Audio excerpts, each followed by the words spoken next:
یہ مت سمجھنا کہ مردے کو اب کچھ پتا نہیں چلتا، یہاں تک کہ حدیث میں ہے تمہارے چلنے کے چپلوں کی آواز تک وہ مردہ سنتا ہے، بولنے کی آواز تو چھوڑے، چلنے کی آواز بھی وہ قبر میں سنتا ہے، ہر چیز زندوں کے کانوں سے زیادہ کان اس کے تیز سنائی دیتا ہے اس کو۔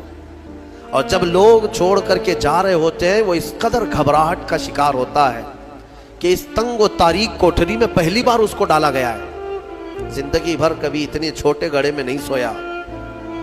ہاں، اب حضور پاک صلی اللہ علیہ وسلم نے فرمایا ہے، رشتہ داروں کو بھی کہا ہے کہ دفنانے کے بعد تھوڑی دیر بیٹھ جاؤ قبر کے پاس کہ اس کی گھبراہٹ کم ہو، لیکن کون بیٹھتا کون ہے؟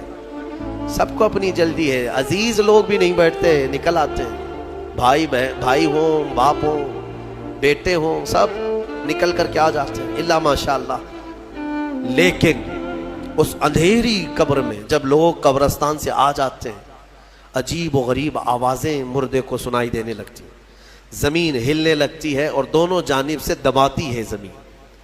میرے آقا صلی اللہ علیہ وسلم نے فرمایا ان ضغطۃ القبر حق، قبر کا جھٹکا دینا حق ہے، ہر ایک کے ساتھ ہوگا۔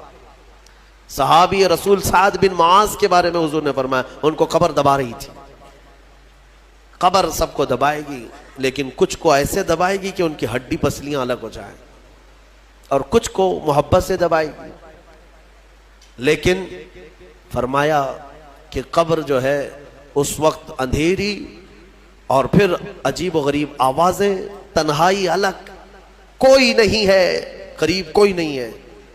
اس وقت کچھ لوگوں کی قبر میں ایسا ہے کہ اچانک ایک نورانی شکل کا نوجوان سرانے کے پاس آ کر بیٹھتا ہے اور کہتا ہے میں تیرا دوست ہوں، تو گھبرا مت، میں تیری دوستی نبھانے آیا ہوں۔